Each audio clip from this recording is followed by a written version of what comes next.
Hey Band Network Leadership Series. Welcome to the Hey Band Network. We are in the leadership series today, and we are meeting with Todd Clearwater from Klein Oak High School around Houston, Texas area. Welcome to the Hey Band Network. Thank you. It's a pleasure to be here and offer some opinions. Great. So Mr. Clearwater's been in the business for, I believe, 32 years and has been at Klein Oak for 15. Is that correct? Right. 15 years as the head director. And so what I'm excited about is someone that's been through the trenches and has a lot of experience and has tried things and figured out new solutions. And still, after all these years, he's still reinventing the leadership game. Kind of share some of the stuff with us on what they're doing to try and improve the system. So I'm excited to have you here. Let's tell everybody just a little bit about the program at Klein Oak High School. Okay. It's a pretty big program, actually. We will have, if the sign-ups and everything for next year all kind of come out as we expect, will probably be about 310, 320. That's including color guard. We've got 4 performing bands, opportunity to do jazz band, opportunity to play in the wind or percussion section for full orchestra. We do a school musical. We've got an advanced placement music theory class, and we're also an international baccalaureate school. So there's an IB music class, which is one of the things that I teach. So we're pretty, and then color guard as well. We got 3 band directors, a paraprofessional, full-time paraprofessional person for percussion, and then a part-time paraprofessional person for color guard. So, between the 5 of us and the staff, we try to get it all done. And who are those staff people? Because we know this only works with a team to make roll and make happen. Yeah, for sure. So the associate director is Chris Rapacki. He is a graduate of the University of Massachusetts at Amherst. What's interesting is we're almost all out-of-state people. Well, yeah, almost all out-of-state people. He's been with me since he was a first-year teacher at Klein Oak for the last 15 years. So we have a long relationship there. Our assistant director is Kyle Marks, who is a 5th or 6th year teacher.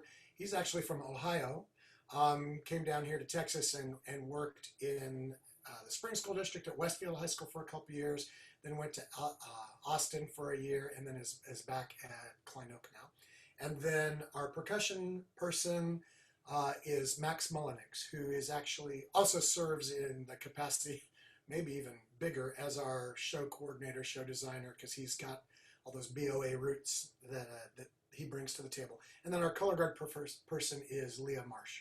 And like I said, she's a part-time paraprofessional position, but she runs the color guard program. Very cool. So we're here to talk about leadership. Let's kind of dig into your program and your leadership program. So what's the structure of that program on your campus? Okay, so in terms of student leadership, sort of 3 basic categories. We've got our band officers, president, vice president, social officers, and then we elect some class representatives for no other real reason than to sort of beef up the worker pool with the officers if they're going to take on some big project that they need manpower for. We take a freshman representative from each of our feeder middle school campuses with the idea that our freshmen will have somebody that they know that they can go to and feel connected to, and then a sophomore rep and a junior rep, because for the most part, those other offices are usually filled by seniors. So this gives us a little bit of a spread of upperclassmen and freshmen, a little bit of representation. And I will bring those kids together periodically to just read the temperature of the group, but mostly they're responsible for social things. Anything that has to do with camaraderie, building spirit, throwing parties, giving awards, that sort of thing. Then we have specifically our marching band leadership. We've obviously got the drum majors. Then the next level below that on the org chart is what we call drill instructors. And that drill instructor position is pretty much exclusively a visual and physical teaching / leadership position. So those kids would be the ones that when we're in summer band working on basics, they will run the breakout groups. Kyle will teach some concept, he'll work it for a while, then they'll, for a change of pace, they'll split up all over the field and they'll work stuff. Those guys do that. They will be sometimes responsible for coming up with a visual, how are we going to put our horns down, how are we going to pick them up, how are we going to carry them in a certain way. And then they are also responsible for conducting the inspection that we do prior to all of our performances, before leaving campus. We separate that visual role from a musical role, and the drill instructors are sort of auditions. They go through a selection process. I'll talk about that a little bit later. The other side of that leadership equation is the section leaders, and that is exclusively a musical role. So those kids will be responsible for running, we call them warm-up circles, but basically either prior to a rehearsal, prior to a performance, upon arriving at either our own stadium or a visiting stadium, the kids will get into sections, and those student leaders will be responsible for running through some daily drill type things, some exercise type things, and then running through the flute feature or the trumpet feature, and doing some guided practice on that. And then aside from that, sometimes we ask them to be a part of the process of passing off the music for memorization. Like in a perfect world, we don't necessarily always do it this way every time, but in a perfect world, the kids would go to that section leader and keep trying until they get their stuff passed off to an acceptable level. And then the kid comes to a director and passes it off for us, so that every director is not listening to every kid in the program 3 or 4 or 5 times. We're splitting up that workload between 15, 16 kids, and then the directors, like I said, in a perfect world, the directors have to listen to the kid only once, because hey, yeah, good job, you're good to go. So anyway, that's kind of in a nutshell what the responsibilities are in the various categories of leadership that we've got. And I like it because it sounds like you've got multiple responsibilities with different roles and levels of leadership they can take on. And I think there's a couple of advantages to that. First of all, I think one of the advantages is more kids get to do something, so there's more buy-in. The other advantage is that the roles are more clearly defined. You're a section leader, here's your job. Don't go over and do this, don't do this, don't try to become the grand poobah of the flute section. Listen to them pass off their music and teach them music. So I think, in a sense, that sort of helps the kids too. And I like both of those reasons. That's great. So let's talk about how you get into those roles. You kind of mentioned the band council, the president, vice president, those. What about the drum majors and the drill folks and the section leaders? How do we get those positions in your program? Well, the drum majors, I don't think we do anything very different from anybody. The drum majors are auditioned, and there's a requirement that you be in the top 2 bands, or a sophomore, junior, or senior, like a current sophomore going to be a junior. Now we'll do a couple of class or training days leading up to the audition. Like this year, we're going to have 3 2-hour classes where we talk to the kids about the conducting responsibilities. We talk to them about musicianship and the various things that are involved with being a drum major. Because ultimately, the audition is coming down to their ability to look good and to be in control while they're conducting. And then, through the interview process and just kind of how they interact with each other and everything, there is definitely a component of, are they reliable? Are they going to be there to haul out the podiums to rehearsal on time and all that kind of stuff? So that's a pretty straightforward audition process. We have them do some tempo identification, like we'll ask them to do a 4/4 pattern at 140 beats a minute. Then we'll ask them to do a 3/4 pattern at 60 beats a minute, and just sort of check that they've sort of prepared and got that under their belt. We also have a sequence. I got on finale, and I wrote out, I think it's a 32 measure thing, where instead of using notes, I just used the slashes in each measure to kind of indicate, okay, we're keeping time, but it went from time signature to time signature. Starts off in 4/4, and I'm not going to probably say this exactly right, but let's say it starts off in 4/4, and then after 2 measures, there's a retard. And then it switches into 3/4, and it does that for 3 measures. And then we go from 3/4, and it changes into 6/8. So we got to make the difference from 1, 2, 3 to 1, 2, 3, 4, 5, 6.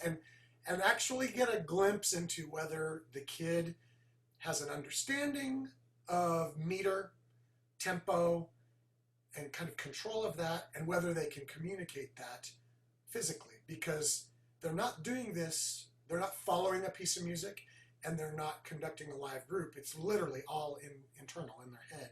And so it's really pretty amazing. If you make that sequence complicated enough, or have enough components to it, you can really see if the kids understand the difference between simple meter and compound meter, whether they can make the transition from a 2/4 to a 4/4 without getting all tied up, in knots.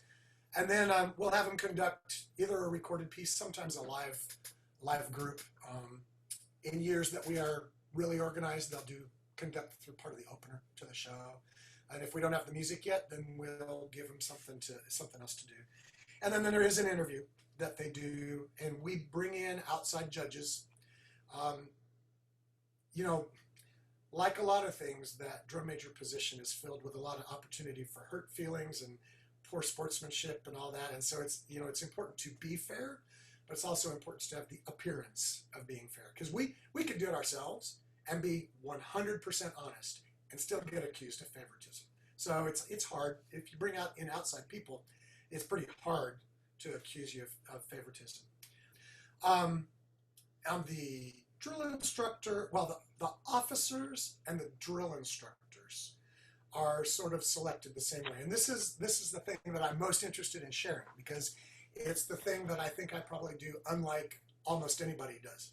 And so to back up a bit, leadership training has become this big focus. There's several people that are out there with their companies doing it, and of course we've always had Dr. Tim and all of his inspiration. A few years back, back early when I got into Klein, and I was at Klein High as an assistant, I sort of got real interested in that and took it on, did a bunch of research, and sort of put together my own leadership curriculum. And so I got into the idea of doing my own leadership workshops and teaching that. So I've got that ready to go. But so the problem that I was trying to solve with that was that it's easy to send your kids away or bring a guest in to do a leadership workshop.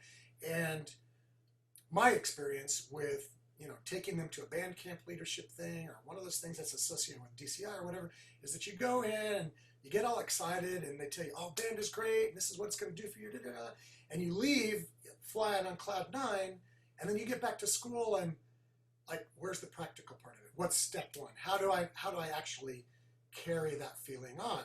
So that's why I decided to get into it myself. So then the second problem that occurred over the years was that when I got to Klein Oak, by tradition, and we'd actually done this at Klein too, there was a component of that drill instructor audition that was a student evaluation. And that had been a tradition, so to kind of take that away might have been weird. But the problem was that we would give this evaluation out to all our kids, and they would spend a whole class period filling it out, and then we'd spend a half a day tabulating it, and it would come up with a 17.1 score or whatever. But that result always seemed skewed to me. It seemed like I got to the point where I would tabulate them separately for all the different classes, and I would get one result with the wind ensemble kids and those kids that were more bought in and frankly a little more talented, and it mattered more to them. And then you'd go down to the third or fourth band and you'd look at those results, and it was always like the prettiest kid, or the most popular kid, or the kid who had the biggest personality, or the kid who was the class clown that made themselves most obvious. So it was maybe not exactly a popularity contest, but it was a popularity contest. So I didn't like that, because I didn't think that we always got the right people. And we toyed with our audition results a little bit to make sure that we got the right people, but that didn't ever feel good. So I was trying to solve that problem. And so I thought, what would happen if we did the leadership training first?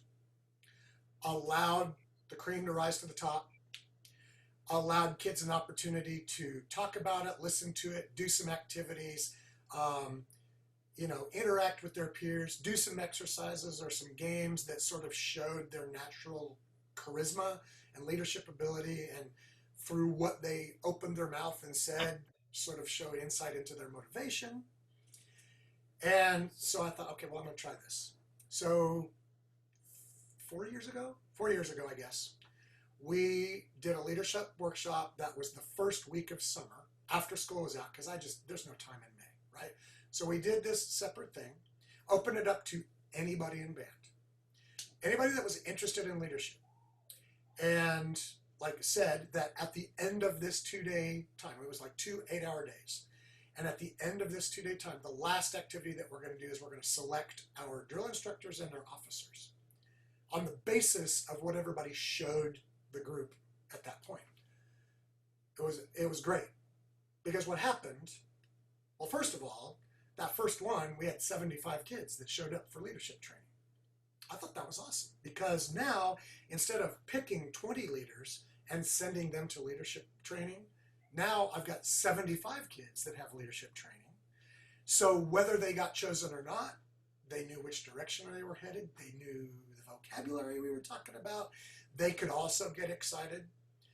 And then the other, and I wasn't really, well, yeah, I guess I was thinking about it at the time, because it was that group of 75 that were selecting our leaders, and they were selecting them theoretically on the basis of what we had done for those 2 days. You got rid of the riffraff that I was feeling like skewed the evaluation or the election process. And so since we've done that, we've had the best officer groups that we've ever had. They've stayed the most engaged. They've worked together the best. And they've been the most creative. And the drill instructor thing, I don't know if it's that different than what we made happen before, but I think the process of selecting them is better, and we're ending up with a more honest result. Like, we're not having to fudge things as directors to get the right person to be the trumpet drill instructor. Like, the kids are going like, well, yeah, we did 3 activities and that guy took the lead on every single one of them. He needs to be a drill instructor. So I basically turned the process and flipped it around, and I've been super happy with the results. And like I said, now instead of 20 kids coming back to the beginning of summer band and trying to influence the band to be what we wanted it to be, now I got 75 or 80 or 90. And actually, it's been really, really positive thing. So. That's cool. That's really cool. Anytime we can include more kids too in the process of leadership, especially. Well, and I think that's one thing that I preach throughout those 2 days, over and over and over and over, partly as a way to set expectations, like not everybody's going to get chosen, but I just preach about having a title gives you a job. It doesn't make you a leader. And not having a title doesn't mean you can't be a leader. So that may be the core lesson of those 2 days, actually, is that if we make you loading crew, or we make you band librarian, or we make you section leader, or we make you drill instructor, that doesn't make you special. That just gives you a checklist of jobs you got to get done, right? Because it's really about the work and the leadership part of it, the charisma, the positive influence that you have over your peers. Develop some of those influencing skills. It's better for everybody. No, that's really great. That's a great takeaway for anybody on this. And so the question I have, since we are in school closures, how do you do that now? Will you train and then do selection process? At least at this point, what's your plan for that? Well, drum major auditions, we actually talked today in a Zoom staff meeting about how we're going to do the particulars of it. We think that we're going to be able to do pretty much the process that we have done, and just do it on Zoom. And like in the drum major audition part of it, if you get the like the maxed out version of Zoom, there's an ability to send people to a breakout room. After experimenting with that, we're like, okay, yeah, so those parts of the drum major audition that need to be done solo, where other kids are not watching or whatever, we just send them to a breakout room and do it there. We're still going to hire outside people to come in and judge. We're still doing the 3 classes. We're going to give them a recording that they're going to conduct to, but then they're also going to do the other things. So we're not thinking there's going to be that much that's different, except it's through a screen. For the other process, the leadership training and selection thing, honestly, we're just going to wait until the last possible second. And if it has to be, Saturday and Sunday before we start summer band on Monday morning, then that's what we'll do. Because I can't think of a way to accomplish anywhere close to what we normally do in a virtual setting, especially if there's 75 kids interested. So I think there'll probably be some choices to be made. Of course, at this point, we don't even know if we're going to have football season, So, but one way or another, we will not start with the full group until we've had at least, a one-day leadership training thing with those kids that are interested. And if that means we start summer band on a Tuesday instead of a Monday, so be it, because I think that's, for us in our situation and given what we know now and how we operate, it's the only option for us. Right. The investment of that and knowing that you trust that system and believe that system and it's valuable to wait, then I think that says a lot about what you've kind of in this process figured out what really works for you all. Yeah, for us. Worth it, yeah. I don't know if it worked for anybody else, but for us, it's been pretty good. Well, that's cool. So once you get into the season, marching band season, football season, all that stuff, any other responsibilities you ask of your leaders? Anything special you do? Drum majors sort of become the assistant directors and the people that do everything to logistically prepare for and execute a rehearsal. The directors are out there, we got our minds filled with all kinds of other stuff. So everything has to be in place. Taking roll is a drill instructor responsibility, but getting all the speakers out to the field and the drum major podiums and, making sure that water is available and everything. Everybody's kind of got their role, and I don't think that we do anything that is earth-shatteringly creative about it, but we do try to get the kids to hold one another responsible. We try to give the drill instructors an appropriate amount of time and appropriate amount of, authority to address marching problems. Although, admittedly, we rely probably more heavily on our hired techs for actual instruction. The section leaders, like I said, before every performance, before a lot of the rehearsals, and every time we show up at a stadium, we get in those circles, and that's their time to address some music. And I do have some section leaders that they will, if there's a particular thing in the show that people are stinking at really bad, they'll call a little short sectional, and I usually have to go in and say, look, anything that's organized, even if it's student-led, counts against our 8 hours. So we have to tread that line pretty carefully, but we have enough time left over in our week usually, that they can get a 30-minute sectional in without really blowing things up. That's cool. Officers, the band officers, president, vice president, social officer, those are the only group that are active throughout the entire year. But they are very good. And I think I mentioned before, one of the traditions that we've got that's really become a lot of fun is Klein Oak used to have, before I got there, a really serious Halloween party. But now that we're going to BOA and area marching contest and everything on that weekend, that became an impossibility. And of course, then they wanted to do a Christmas party. Well, we got region band auditions one weekend and region band clinic and concert the next weekend. So that's not a possibility. So they started this thing called Bandsgiving. And I thought, well, that's just dumb. But the first time they did it, but they go to a local park and it's like a potluck thing. Everybody brings food and they have games planned and everything. And it's become this big deal. And it's completely student-led. They even get the parent chaperones to show up. All we do is maybe drop in. It's kind of cool. So stuff like that is what they're responsible for. Very cool. Well, you're talking about the end of the marching season, so let's go back to football season. This is the Hey Band Network, and so we know that's a huge tradition at football games in Texas. So anything special that the Klein Oak Band does for Hey Band, or who participates in the Hey Band festivities? Well, I think probably, and this may be the same everywhere else, it's become sort of a senior tradition. So the officers will take the list of seniors, and this year we had 55 seniors. So they take that list and they divide it up and they make sure that over the course of the 10 regular season games that we've got, what is that, 6 kids per game. And so those are the kids that get to go do it. And if we happen onto a game where the opposing team doesn't or the opposing band doesn't really do that, or for rain or whatever reason we don't get to do it, we try to make sure that every senior gets at least one shot. And then it's just the typical, like, who's your favorite princess and what's your favorite cereal, and are you like this year? Didn't it become a thing like, and he's single, or and she's not dating? Then everybody goes, ooh. So it's fun. They can have fun with it. Yeah, and they do. Anything else on the leadership side of things that you ask of your students throughout the year? Not really. I think our officers are pretty heavily involved in the banquet at the end of the year as sort of a wrap-up thing. We have the sort of the funny awards that the kids give to each other, and we call those the Tootie Awards.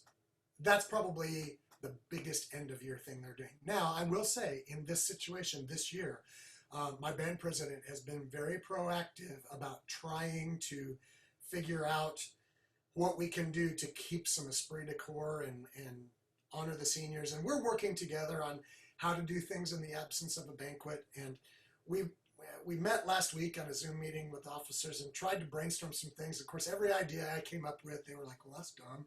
And every idea they came up with, I said, that's not practical. So I don't think that we've actually gotten anywhere on that. But I'm actually proud of them for wanting to carry on that tradition and that spirit. So.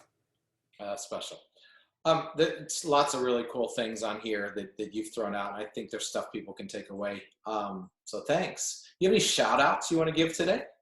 Well, I have to give a shout out to my staff, like all of them, associate assistant director and color guard and everything.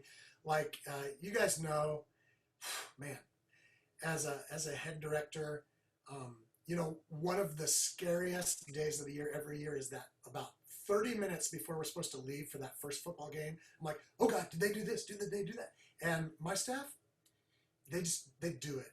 It's like magic. They just do what needs to be done. And I appreciate them. It's not that we don't duke it out every once in a while in the office, but I really do. I totally realize that I couldn't do it without them. And then I have terrific band parents, just like incredible band parents that will do anything. And unfortunately, sometimes on a moment's notice, I try to be better, but every once in a while. So anyway, I really appreciate those people, and thanks to you for doing this, because I think I watched some of the other things that you've posted, and it's yet another way to feel a part, like you are a part of a larger community, and just knowing what other people do and seeing what work is out there. And I think you using all your spare time, however much of it that is, to put this out there, I think it's a great resource for people. So thank you. Thank you. Thank you. Last thing, any last words of wisdom you'd like to throw out there related to leadership? I guess like overall philosophy, like my friend Tom Harrington is probably the best person that I know about this, but he is so deliberate and mindful of building a good band culture, and I use him as an inspiration to me all the time about, like, okay, am I doing enough to build this culture? And I think ultimately it kind of comes down to that. So, find somebody whose band program you love, and you want your program to be like theirs, and find out what they do, and just go for it. And be always in it for the right reasons. Yeah, that's great advice. Great stuff. So, Mr. Clearwater, thank you very much for joining me today. This is fun. It's my pleasure. Hear you talk about the Klein Oak program, and that school district's had great bands and great music programs for years, the whole district. And so it's fun to chat with someone from there and give us insight in how you create and run your leadership program at a very successful program up there. So for everybody watching, thank you for joining us, the Hey Band Network, the leadership series. If you want to view more videos like Todd was talking about, you can go to the Hey Band Network YouTube channel and like the videos and subscribe and see some of the other videos. Again, thank you all for joining us today. Mr. Clearwater, thank you very much, sir. Great to be with you.